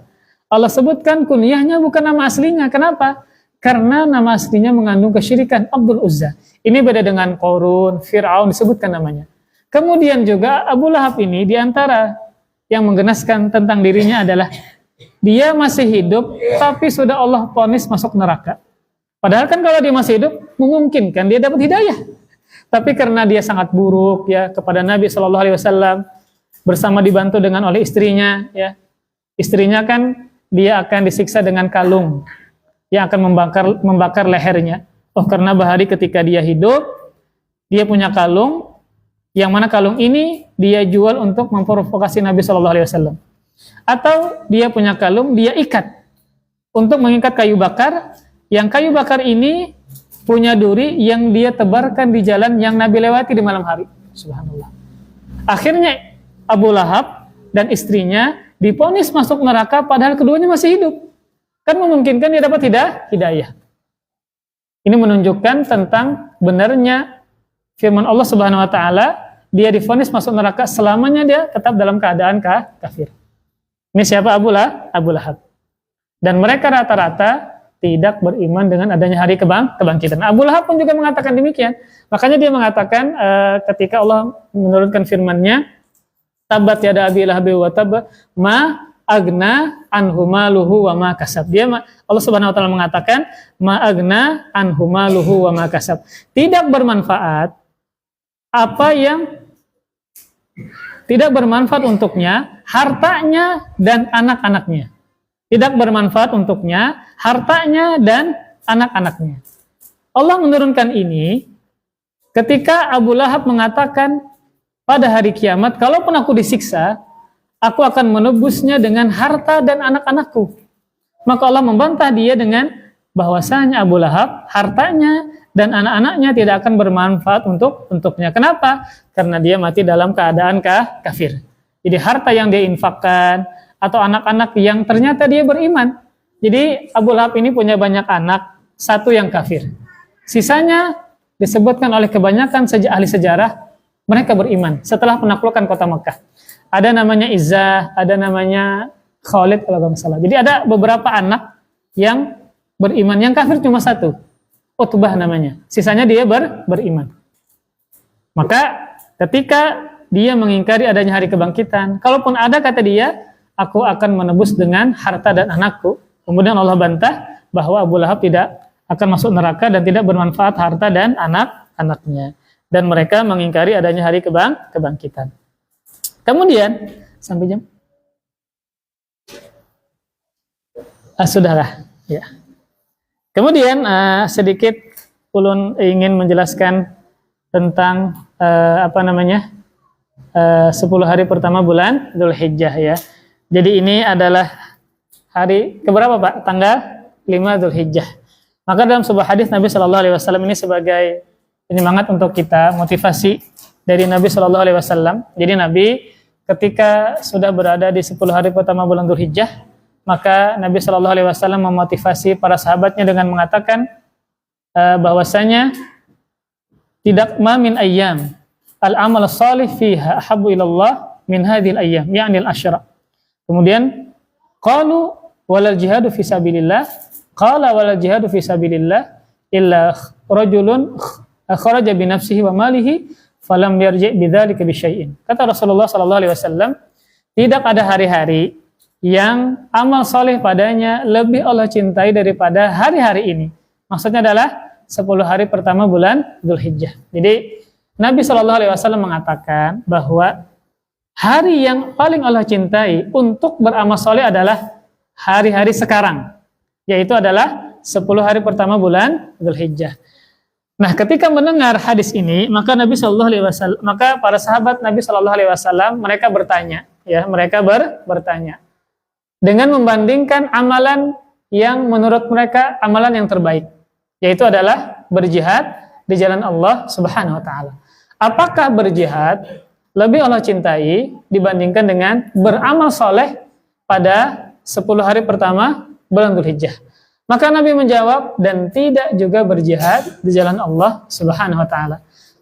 Coba ulun tanya kepada pian, lebih mudah mana sholat dengan berjihad? Jawabannya adalah berjihad. Lebih sulit mana berhaji dengan berjihad? Jawabannya berjihad. Lebih sulit mana puasa dengan berjihad? Jawabannya adalah lebih sulit berjihad. Bahkan para sahabat itu ketika mereka berperang, rata-rata jumlah mereka lebih sedikit daripada pasukan musuh. Bahkan ada 1:3, 1:5, subhanallah ya. Jadi menurut para sahabat, ibadah yang paling sulit ini mempertaruhkan nyawa, bahkan tadi bisa membuat istri menjadi janda, anak menjadi yatim piatu, adalah berjihad di jalan Allah Subhanahu Wa Taala. Ini adalah amalan yang sangat agung. Walaupun demikian, ternyata masih lebih utama apa? Beramal soleh pada 10 hari pertama bulan Dzulhijjah. Nah, kecuali kata Nabi, baru lebih oleh cintai adalah seseorang yang keluar berjihad dengan jiwa dan hartanya. Artinya ketika dia berjihad, dia membawa harta terbaiknya. Dia punya duit, beli kuda yang paling bagus, ya. Kemudian baju perang, pedang yang paling bagus, ya. Kemudian juga mungkin dia memberikan hartanya kepada pasukan yang lain. Ketika perang, dia tewas, kemudian harta diambil oleh musuh. Nah, sehingga tingkatan jihad yang paling tinggi itu adalah ini. Karena ini lebih utama daripada apa tadi? Beramal soleh di 10 hari pertama bulan Dzulhijjah. Jadi, kalau ada orang berjihad dan dia selamat, maka ini bukan tingkatan yang paling tinggi. Tapi itu pun adalah amal soleh yang luar biasa. Apalagi ketika dia berjihad, maka dia mendapatkan tingkatan jihad paling tinggi ketika apa? Tidak kembali, hartanya kemudian diambil oleh musuh. Baru bisa lebih utama daripada beramal soleh pada 10 hari pertama bulan Dzulhijjah. Lalu amalan apa yang bisa kita kerjakan di 10 hari pertama bulan Dzulhijjah? Maka yang pertama berhaji. Ini sangat sulit malah, berhaji atau umroh. Karena puncak dari ibadah haji adalah tanggal 9 Dzulhijjah, ketika wukuf di Arafah. Jadi kalau misalnya kita nih haji, kan haji itu ada 3 jenis tata cara pelaksanaannya. Yang pertama apa namanya, Pak? Haji tamattu. Yang kedua haji qiron. Yang ketiga ifrad. Rata-rata Indonesia itu tamattu. Tamattu itu umrah dulu, menunggu nanti tanggal 8 atau tanggal 9 baru berhaji. Misalnya, makanya kan nanti ada 3 bulan tuh, Syawal, Dzulqa'dah, Dzulhijjah. Misalnya ada orang yang berangkat Syawal, kemudian dia ke Madinah, kemudian langsung ke Mekah, maka dia umrah dulu. Umrah selesai, lalu dia menunggu tanggal 8 misalnya, 8 Dzulhijjah, kemudian dia ke Mina bermalam sehari sunnah, baru setelahnya ke Arafah. Itu namanya tamattu, umrah dulu kemudian haji. Yang kedua adalah qiran. Qiran itu adalah menggabungkan sekaligus umrah sekaligus haji. Nah, 2 jenis ini nanti pada tanggal 10 Dzulhijjah dia wajib menyembelih binatang. Satu yang kada ifrat. Ifrat itu cuma haji. Haji. Nah, dulu kita itu mahasiswa memilih ifrat. Karena ini paling ringkas. Bisa dari tanggal 9, 10, 5 hari aja. 9, 10, 11, 12, 13. Jadi dari Madinah langsung ke Arafah. Tanggal 9, 10, 11, 12, 5 hari saja. Ya, 5 hari saja. Hadang dulu. Tadi ulun kenapa berkisah ini? Tadi awalnya apalah? Yang paling utama. Oh ya, amalan yang paling utama. Kalau dia misalnya tamattu, maka dia bisa melakukannya umrah dulu di 10 hari pertama bulan Dzulhijjah. Ini kalau bisa, tapi ngalih banar ya. Tapi kada ada yang mustahil Bang Balah. Bisa jadi pian nanti punya menantu anak bos batu bara kan kada tahu kayak itu nah. Kita kada tahu.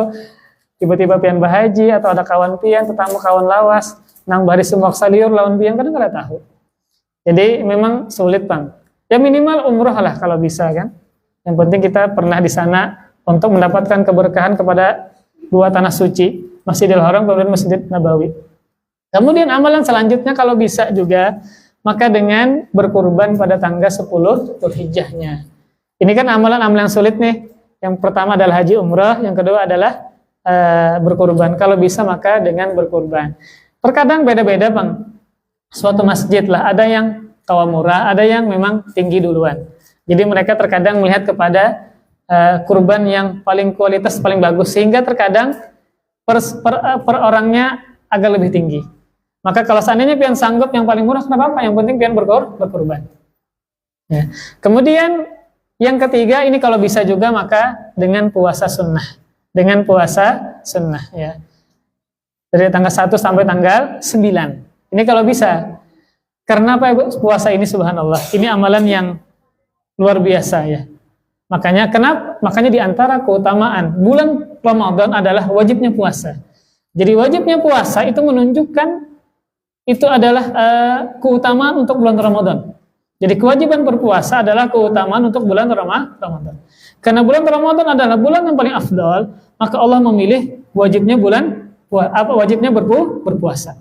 Jadi kalau seandainya kita hendak sepanjang hari itu beribadah, maka caranya adalah dengan berpuasa.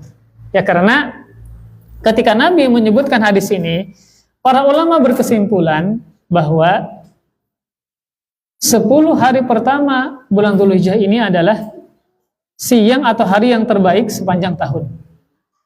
Ya jadi antara malam dengan siang, kalau malam yang paling afdal apa malam?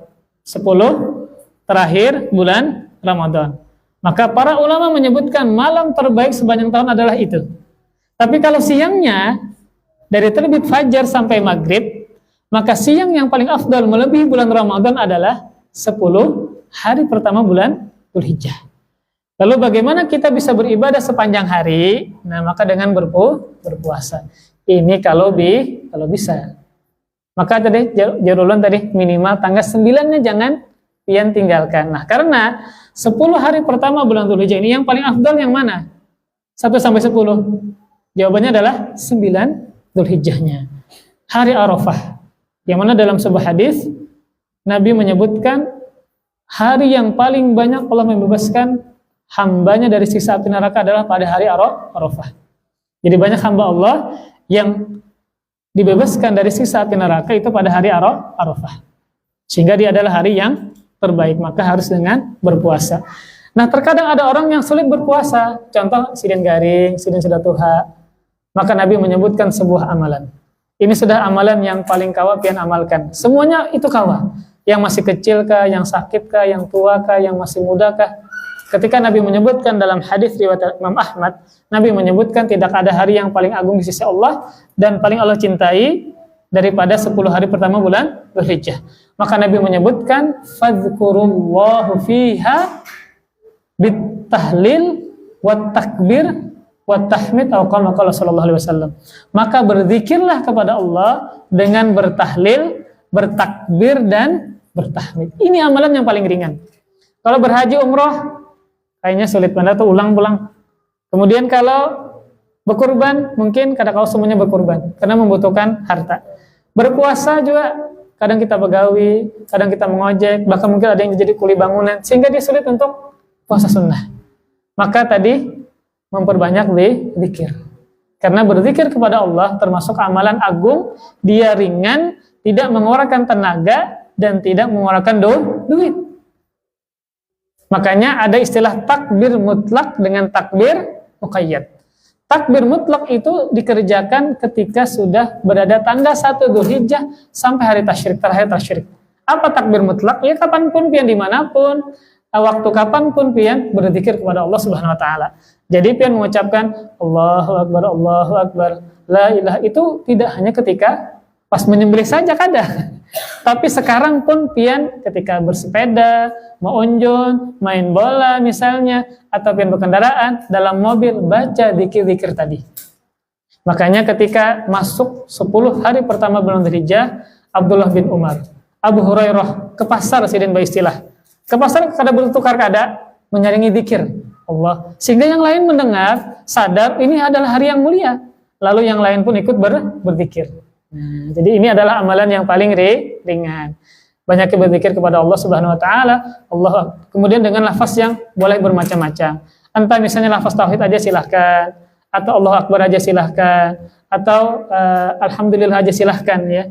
Atau dengan riwayat yang disebutkan oleh sahabat seperti Allah Akbar dan seterusnya. Jadi intinya adalah tadi dengan memperbanyak zikir kepada Allah Subhanahu Wa Taala. Ini sangat mudah, sambil berabah kawat ya, sambil jogging kawat ya, sambil memasak ibu-ibu kawat, sambil basuh piring, apalagi basuh sapu, memakani anak, sejam memakani anak. Ibu-ibu tahu tuh. Kadang anak ngalih makan gue lah. Sejam kita memakani, bukulumannya kadang mau makan aja, kadang mau menaguk. Sejamnya kita memakani, pian isi dengan zikir. Ini adalah hari yang terbaik di sisi Allah, maka lebih utama daripada apa? Berjihad di jalan Allah Subhanahu Wa Taala. Kemudian di antara amalan terbaik yang bisa kita lakukan juga adalah dengan baca Al-Quran. Dengan baca Al-Quran. Jadi memang kalau 10 hari pertama bulan Dzulhijjah ini lebih banyak dilalaikan dibandingkan dengan bulan Ramadan. Padahal dia adalah siang yang terbaik di sisi Allah sepanjang tahun. Kita ini malah, kita jujur aja, kita ini waktu itu terasa cepat berputar. Tiba-tiba anak sudah SD, anak sudah SMP, tiba-tiba anak-anak kawin, anak bercucu sudah pian. Ada kerasaan, pian ini merasa bujang aja padahal sudah 40, 60, 70 sudah. Waktu sangat cepat berputar, ya kada Pak? Iya. Ulun tiba-tiba anak 3 sudah. Nah, tiba-tiba pian sudah anak 2, tiba-tiba sudah anak kepala 5, kadang merasa sudah. Tiba-tiba mati. Nah, makanya laki-laki itu tidak berbicara Pak, tapi tiba-tiba mati. Tiba-tiba meninggal sini. Kalau perempuan dia bercerita, dia curhat ya. Kalau laki ada memendam, tiba-tiba esoknya matinya. Sehingga harus banyak-banyak beribadah kepada Allah Subhanahu Wa Taala ya. Jadi inilah kesempatan kita Bapak-Ibu sekalian lah, kesempatan kita hendak memaksimalkan umur yang pendek. Jadi umur boleh pendek tapi amal jangan sampai pendek. Maka caranya adalah dengan memanfaatkan momen seperti ini terbaik sepanjang tahun, hari-harinya. Makanya Ibnu Rajab Al-Hambali menyebutkan, kalau kita beribadah wajib saat sekarang, maka lebih utama daripada beribadah wajib pada selain 10 ini. Ya, misalnya pian sholat nih, pada saat sekarang sholat wajib ya, maka lebih utama daripada sholat yang dikerjakan di luar 10 pertama bulan Dzulhijjah. Sunnahnya maka lebih baik daripada sunnah yang dikerjakan di luar 10 hari pertama bulan Dzulhijjah. Ya, jadi ini kesempatan kita untuk bisa memperbanyak amal soleh pada hari-hari 10 hari pertama bulan Dzulhijjah. Makanya kalau kita ingin dimudahkan untuk beramal soleh, maka tidak ada kata yang tepat adalah dengan meninggalkan perbuatan maksiat. Karena maksiat itu adalah yang memberatkan kita untuk beramal soleh, yang membuat kita malas. Jadi cek aja kenapa ngalih beribadah kayak gitu. Kenapa kita sulit untuk berpuasa sunnah, sulit baca Al-Quran, sulit sholat berjamaah. Kalau berjamaah di sub ujung terus misalnya, pasti ada perbuatan dosa, entah disadarikah atau tidakkah yang sering kita lakukan. Kita jangan sampai mengira melihat wajah perempuan itu kada berdosa. Berdosa, kalau tidak ada uzur, tidak ada hajat. Contoh yang disebutkan oleh para ulama, boleh melihat wajah perempuan kalau khitbah meminang. Itu berarti boleh. Maka selain itu nggak boleh. Ya. Sama hanya dengan para perempuan pun juga demikian. Tidak boleh memandang wajah laki-laki yang bukan mahramnya. Dalilnya adalah ada sahabat Nabi yang buta yang bernama Abdullah ibnu Ummi Maktum, ya, ibnu Ummi Maktum. Dia berjalan, maka dua istri Nabi hendak melihati. Nabi larang jangan dilihati. Padahal sahabat ini buta. Tapi istri Nabi dilarang untuk melihat wajah si sahabat ini. Padahal kan dia tidak menarik wajahnya, Bu. Dia memiliki mata yang buta. Tapi tetap Nabi larang, sehingga para ulama berkesimpulan bukan cuma laki-laki yang dilarang untuk memandang wajah perempuan. Perempuan pun tidak boleh memandang wajah laki-laki. Nah, itu dosa tuh. Kita lihat di pasar, pian ke pasar misalnya. Makanya kan kalau tatapan pertama kali ya, terlihat langsung pian alihkan, maka itu tidak berdosa. Tapi kalau pian ulang maka menjadi dosa ya. Belum lagi keluar rumah terlihat aurat perempuan, yang membuka auratnya lebih banyak daripada yang menutupnya. Jadi memang faktor utama kita itu berat beribadah adalah karena perbuatan dosa kita. Kalau kita bertobat, banyak istighfar, insya Allah dimudahkan untuk beramal soleh. Apalagi bulan Dzulhijjah, bulan haram ya. Maka walaupun berbuat dosa itu tidak dilipat gandakan, namun menjadi besar. Namun apa menjadi besar. Jadi sebagaimana beramal soleh, maka menjadi besar pahalanya dan menjadi berlipat ganda. Namun ketika mengerjakan perbuatan dosa, dia memang tidak berlipat ganda, tapi menjadi besar. Jadi ketika Allah menyebutkan tentang 12 bulan, 4 bulannya adalah bulan haram. Apa kata Allah Subhanahu wa taala? Fala tazlimu fihinna anfusakum. Kata Allah Subhanahu wa taala, maka janganlah kalian berbuat zalim kepada diri-diri kalian pada bulan-bulan tersebut, bulan haram tadi. Maka termasuk bulan haram adalah bulan Dzulhijjah. Beramal saleh berlipat ganda dan menjadi besar, maka berbuat dosa memang tidak berlipat ganda tapi menjadi besar. Karena melakukannya di mana? Di waktu yang terbaik, waktu yang paling afdal. Wallahu alam bissawab. Demikian. Semoga bermanfaat. Silakan kalau ada yang hendak bertanya. Ada yang kita belikan? Adakah? Silakan. Oh ya, boleh. Ustaz, apakah doa Nabi setelah berdakwah dari Taif itu bisa kita panjatkan saat kita sedih? Secara umum berdoa itu kan kapanpun saja, terlebih ketika kita mendapatkan kondisi yang sulit ya, maka boleh-boleh saja seketika. Nabi kan memutlakkan kan, tidak harus membacanya. Beda dengan ketika singgah tadi, maka Nabi doanya khusus, a'udzu bikalimatillahi tammati min syarri ma khalaq. Tapi ini Nabi tidak menyebutkan waktu tertentu, maka silakan dibaca ya.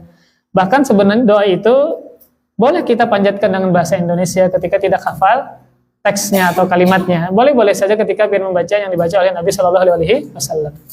Yang jelas Nabi Shallallahu Alaihi Wasallam membiasakan sholat ketika ada sesuatu yang membuat beliau kaget ya, tersentak ya. Jadi fafza'u ila shalah. Makanya ketika gerhana itu kan sesuatu yang mengagetkan ya, peristiwa alam. Maka Nabi menyuruh para sahabatnya untuk sholat. Dan sholat secara bahasa artinya apa? Doa. As-sholatu lugatan ad-du'a. Karena banyak terkandung doa dalam sholat. Jadi kalau seandainya pian banyak kesulitan, banyak kesedihan ya, maka sholat sunnah, sholat mutlak ya, sholat sunnah atau sholat mutlak. Karena di dalamnya adalah banyak doa dan Nabi juga demikian ketika ada suatu permasalahan ya, sesuatu yang membuat beliau kaget, maka beliau langsung sholat, menenangkan diri dengan sholat. Boleh-boleh saja, intinya adalah boleh-boleh saja ketika pian membaca doa yang Nabi sebutkan tadi. Ya. Ustaz, tingkatan jihad yang paling tinggi yang disebutkan Ustaz, apakah ada tingkatan sedekah atau infak yang paling tinggi seperti hadis berkenaan dengan keutamaan bulan Dzulhijjah tadi? Ya, tentu sedekah yang paling afdal adalah sedekah wajib. Ya, sedekah wajib. Sebagaimana salat wajib lebih utama daripada salat sunnah. Jadi salat tahajud itu kan sunnah. Bagaimanapun pian mengerjakan salat tahajud tidak bisa membandingi salat subuh. Makanya termasuk talbis iblis adalah menyibukkan kita dengan sunnah sehingga meninggalkan yang wajib. Karena wajib lebih utama daripada yang sunnah. Jadi apa jawabannya? Maka jawabannya adalah sedekah wajib. Apa sedekah wajib? Apa sedekah wajib, Pak?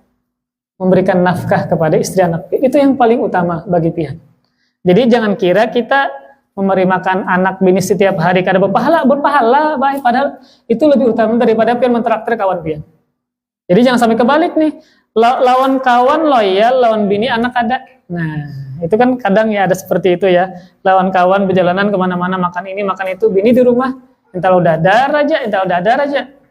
Maka sebagaimana seandainya pian traktir kawan pian ke sini ke situ, maka itu harus lebih lagi kepada bini pian. Karena itu adalah nafkah wajib, sedekah wajib. Maka sedekah wajib lebih utama daripada sedekah sunnah. Bahkan satu suapan kata Nabi, ke mulut istrimu lebih afdal daripada sedekah-sedekah yang lain. Lebih utama daripada sedekah-sedekah yang lain. Kemudian juga sedekah yang wajib seperti zakat, itu wajib. Ya, sedekah wajib seperti zakat, itunya adalah sedekah yang paling afdal adalah sedekah wajib. Kalau pian sudah berkeluarga ya, atau pian ingin silaturahim. Nah, silaturahim kan wajib. Maka dengan cara memberikan harta kepada mereka. Jadi mungkin orang salah memahami silaturahim. Yang pertama, silaturahim hanya kepada keluarga. Yang kedua, silaturahim itu bukan hanya mengelangi saja, bukan hanya mengunjungi rumahnya saja, bukan. Pian misalnya tiap bulan mentransfer ading pian nang di Papua sana, itu silaturahim namanya. Karena makna silaturahim adalah menjalin hubungan kekerabatan. Entah dengan cara mengunjungi, memberi hadiah, memberi duit, berzakat lawan ading. Maka jawabannya bahwa maka itu lebih utama. Ya. Intinya adalah yang paling afdol adalah sedekah wajib. Bagi suami fokus kepada istri dan anak. Kalau ada lebihan maka kepada kawan, kepada tetangga silahkan. Kemudian pian juga bisa dengan cara bersedekah kepada keluarga pian, sanak pami, apalagi kepada kuitan. Kuitan sudah tua, kada kau begawi lagi, maka pian yang membayarkan listriknya, banyunya, ya, makannya pian jaga, maka ini adalah sedekah wajib. Ya, sedekah wajib. Jadi sedekah wajib seperti memberikan nafkah, anak, istri, silaturahim kepada orang tua, kepada kerabat, maka ini lebih utama. Ada lagi? Ustaz, apa ada hubungan hadis terkait jihad yang Ustaz sampaikan dengan riwayat Mimpi Tolhan bin Ubaidillah? Ini belum baca tadi. Iya. Tolhan berkata, ada dua orang laki-laki dari sebuah daerah datang kepada Rasulullah, lalu keduanya masuk Islam. Salah satu dari mereka lebih semangat beribadah dibanding yang lain. Ia pun berjihad dan gugur sebagai syahid. Sedangkan yang satu meninggal setahun kemudian dalam keadaan tidak syahid. Ya. Lalu mereka bermimpi, aku bermimpi dengan surga. Aku melihat orang yang wafat belakangan, yang bukan syahid, masuk surga terlebih dahulu dibanding yang syahid. Kemudian aku sendiri dicegah untuk masuk. Ya, Masya Allah. Ya. Ini diantara keutamaan bulan Ramadan. Ini diantara keutamaan bulan Ramadan. Bisa jadi yang kedua tadi, yang pertama kan dia berjihad. Kemudian dia apa lagi? Sibuk ibadah. Yang kedua ini tidak terlalu kan, tapi dia lebih panjang umurnya, setahun kemudian baru dia meninggal dunia. Maka bisa jadi yang kedua ini dia bertemu dengan bulan Ramadan. Dia bertemu dengan bulan Ramadan, menyibukkan diri dengan bulan Ramadan, dengan ibadah di bulan Ramadan, sehingga dia mengungguli yang lebih duluan meninggal padahal lebih banyak ibadahnya. Kemudian juga dia bisa jadi yang kedua ini dia menyibukkan fokus ibadah di 10 hari pertama bulan Dzulhijjah. Di 10 hari pertama bulan Dzulhijjah, sehingga dia mengungguli orang yang berjihad kemudian sibuk dengan ibadah namun dia meninggal duluan. Jadi ini menunjukkan bahwasanya ada yang namanya waktu-waktu yang afdol, waktu-waktu yang panen pahala, waktu-waktu afdol yang panen pahala. Bisa jadi orang yang kedua ini bertemu dengan Lailatul Qadar, sehingga dia lebih unggul daripada yang pertama yang meninggal duluan, yang tidak sempat bertemu dengan Lailatul Qadar. Jadi mungkin bisa saja dia mendapatkan musim-musim terbaik yang ternyata misalnya tadi Lailatul Qadar dia ketemu, bulan puasa dia full ketemu, kemudian dia bertemu dengan 10 hari pertama bulan Dzulhijjah, yang tidak bertemu yang meninggal duluan tadi, sehingga lebih afdal. Ternyata mimpinya yang masuk surga yang mana? Yang kedua. Jadi ini menunjukkan bahwasanya ada waktu-waktu yang tertentu yang disebut dengan panen pahala. Ketika dia memaksimalkan ibadah pada momen-momen tersebut sehingga dia mengungguli yang mati duluan tersebut. Ya. Cukup ya, Masya Allah. Demikian, semoga bermanfaat. Salah khilaf, mohon maaf. Jadi intinya ini dikembalikan kepada pian-pian. Jadi kita senantiasa memotivasi para jamaah agar senantiasa beribadah kepada Allah Subhanahu wa taala, terlebih di momen-momen tertentu seperti ini. Karena bisa jadi ini tidak terulang lagi ya. Karena terkadang orang itu menyepelekan 10 hari ini. Berbeda dengan bulan puasa, semangat sekali. Dia itikaf, baca Quran semalaman ya. Padahal waktu atau siang yang terbaik di sisi Allah sepanjang tahun adalah siangnya ini, 10 hari pertama bulan Dzulhijjah. Jadi inilah cara kita memotivasi dengan hadis Nabi Shallallahu Alaihi Wasallam ya, dengan perkataan para ulama, dengan salaf bagaimana mereka mencontohkan ya. Maka semoga Allah Subhanahu Wa Taala memberikan taufik kepada kita bisa memaksimalkan sisa-sisa umur kita dengan ketaatan kepada Allah Subhanahu Wa Taala, terlebih di puncak kebaikan seperti 10 hari pertama bulan Dzulhijjah ini. Semoga Allah berikan taufik kepada kita, amin ya rabbal alamin. Demikian, wassallallahu ala nabiyina Muhammadin wa ala alihi wa sahbihi wa baraka wa sallam. Subhanaka wa bihamdika asyhadu an la ilaha illa anta astaghfiruka wa atubu ilaik. Wassalamualaikum warahmatullahi wabarakatuh.